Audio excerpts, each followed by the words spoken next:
ছেলের আবদার রাতে মাটন খাবে, তো খুব সহজে কিভাবে মাটনটা বানাই তোমরা দেখতে থাকো। আমার চ্যানেলে এর আগেও অনেক মাটনের রেসিপি দেওয়া আছে। এটা খুবই সিম্পলভাবে চটজলদি জাস্ট তুড়ি মেরে বানানো যাবে। মাটনটাকে ধুয়ে আমার রেডি করা আছে, আলু কেটে রাখা আছে, টমেটো পিউরি করে রাখা আছে, আদা রসুন ছুলে রেখেছি, পেঁয়াজগুলো কেটে রাখা আছে। তো চলো সবটাই করবো প্রেশারে, কোনো কড়া ফড়ার ঝামেলা আমি করতে চাই না।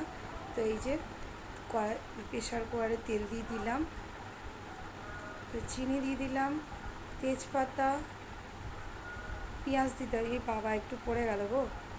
পেঁয়াজটাকে ভালো করে লাল করে ভেজে নিতে হবে, খুব ভালো করে। মাংসগুলোকে দিয়ে দিলাম, ভালো করে মাংসগুলোকে একটু ধৈর্য ধরে ভালো করে ভেজে এর মধ্যে সব গুঁড়ো মশলা আর হলুদ গুঁড়ো, লঙ্কা গুঁড়ো, জিরে গুঁড়ো, আদা রসুনের paste, tomato puree, tomato ketchup ওর মধ্যে দেওয়া আছে। তো ভালো করে আলু দিয়ে সুন্দরভাবে কষিয়ে নিতে হবে একটু সময় নিয়ে। তারপর আমি গরম জল এর মধ্যে দিয়ে দিলাম। এবার ভালো করে একটু নাড়ানাড়ি করে সানরাইসে গুঁড়ো গরম মশলা দিয়ে দিলাম, একটু আরেকটু নাড়ানাড়ি করে নেব। ব্যাস, এবারে আমি প্রেশারে ঢাকা আটকে দেব। ব্যাস, এবার 3টে সিটির অপেক্ষা।